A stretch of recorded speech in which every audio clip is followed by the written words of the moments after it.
नमस्कार मैत्रिणींनो, श्री स्वामी समर्थ. परत एकदा छोट्याशा ब्लॉगमध्ये माझ्या ताईंचे मैत्रिणींचे मनापासून खूप स्वागत आहे. तर हे कोणते सोप आहे तुम्हाला सुरुवातीलाच बघता समजले असं. तर हे आहे विटॅमिन सीने भरपूर असे ग्लोईंग, स्मूथ अँड शायनिंग देणारे ऑरेंज सोप. तर खूप कमी साहित्यामध्ये हे सोप बनवले. कसे कसे बनवले, काय काय टाकलं ते बघण्यासाठी या चला आपण किचनमध्ये जाऊया आणि पूर्णपणे साहित्य आणि कृती बघूया. खूप छान असे क्यूट असे सोप वाटत होते. त्याचा सुगंधही हा एकदम खूप छान असा येत होता, पूर्ण ऑरेंजचा सुगंध. आणि हा एक चारकोल सोप बनवला होता, हा सुद्धा खूप छान आहे. चारकोलचे फायदेही तुम्हाला माहीतच आहे. आणि अजून उपटन सोप पण बनवले होते. वेगवेगळ्या प्रकारचे असे सोप मी 3 प्रकारचे आज बनवले होते. तर त्यातले तुम्हाला हे मी फक्त ऑरेंज सोपची रेसिपी दाखवत आहे. चला तर मग या बघूया ऑरेंज सोप कसे झालेत आणि काय काय टाकलं. तर हे बघा, हे असे सुकायला ठेवले होते आणि सुकायला ठेवायला लागतात, आता पाणी वगैरे सुटतो.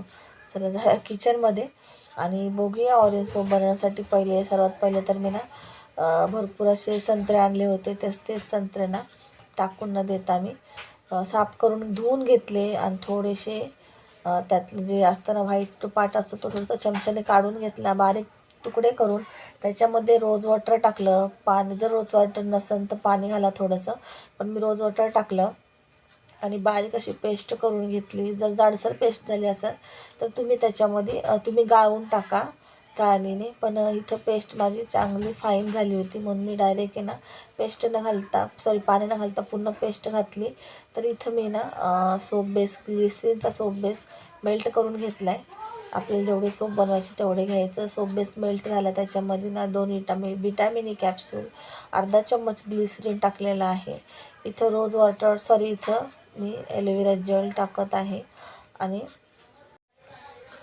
छान मिक्स करून घेतलेला आहे. आता ह्याच्यामध्ये ही पेस्ट टाकायची आहे. पेस्ट तुम्हाला जेवढी म्हणजे जेवढं साबण बनवायचं आहे तेवढी टाकायची आहे. तर इथं बघू शकताय मी इथं ना 4 चम्मच पेस्ट टाकली आणि छान मिक्स करून घ्यायचं आहे. ज्या गुठळ्या गाठी होतात ना त्या फोडून घ्यायच्या आहे आणि मोल्डमध्ये टाकायच्या आहे.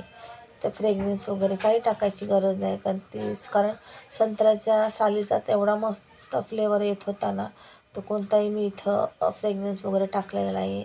आणि गरम गरमच आपल्याला मोडमध्ये टाकून घ्यायचं आहे, पंख्याखाली ठेवून द्यायचं आहे. अगदी अर्ध्या तासाच्या आत आपले हे सोप तयार होतात. जर आपल्या ह्याच्यामध्ये पेस्ट जास्त झाली तर आपले साबणं नरम होतात, हे सुद्धा लक्षात घ्या. तर पेस्ट पण जास्त टाकायची नाही आहे आपल्याला, की जेवढी आहे तेवढी टाकू म्हणजे साबण जास्त होईल, तर असं काही होत नाही. इथं पेस्ट टाकल्यामुळं किंवा एखादं थोडंसं लिक्विड जास्त पडल्यामुळं रोज वॉटर किंवा ग्लिसरीन, त्यामुळं सुद्धा आपला सोप आहे ना व्यवस्थितपणे बनत नाही. ही काळजी आपल्याला घ्यायची आहे प्रत्येक वेळेस सोप बनवता वेळेस.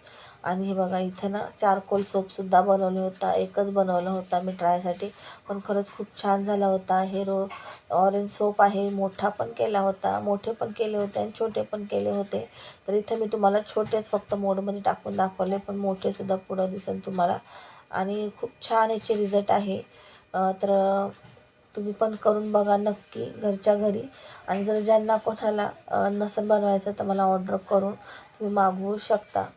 एका साबणाची किंमत आहे 100 रुपये. तर कशी वाटली आजची ऑरेंज सोपची रेसिपी नक्की मला कमेंट करून सांगा. आणि हो, मी डायरेक्टली व्हिडिओच्या माध्यमातून तुम्हाला किंमत सांगत असते, कारण की मला असं वाटतं की असं नको व्हायला की मागून सगळे किंमत विचारावा. त्यासाठी प्रत्येकजण हे करावं, प्रत्येकाला किंमत माहिती पडली म्हणजे कसं एक फ्री माइंड होऊन जातं. आपल्याला बुक करायचं आहे की नाही, आपल्याला घ्यायचं आहे की नाही, असं होऊन जातं. कारण भरपूर जणांच्या व्हिडिओत मी बघते ते लोक किंमत सांगतच नाही. व्हॉट्सअपला मेसेज करा, व्हॉट्सअपला विचारा, असं करतात. तर तसं न करता मला असं वाटतं प्रत्येकाने लगेच तिथल्या इथं जी किंमत आहे ती किंमत सांगावी, कारण की थोडं कोड्यात न ठेवता प्रत्येकाला लगेच समजलं पाहिजे त्या व्हिडिओच्या माध्यमातून. म्हणून मी असं करत असते. आणि म्हणून पण नाही, त्या हिशोबाने नाही, मी पहिल्यापासूनच जे किंमत आहे ज्याची ते सांगत असते. माझी सवयच अशी आहे, त्यामुळं कोणी कोणाला राग नका येऊ दो.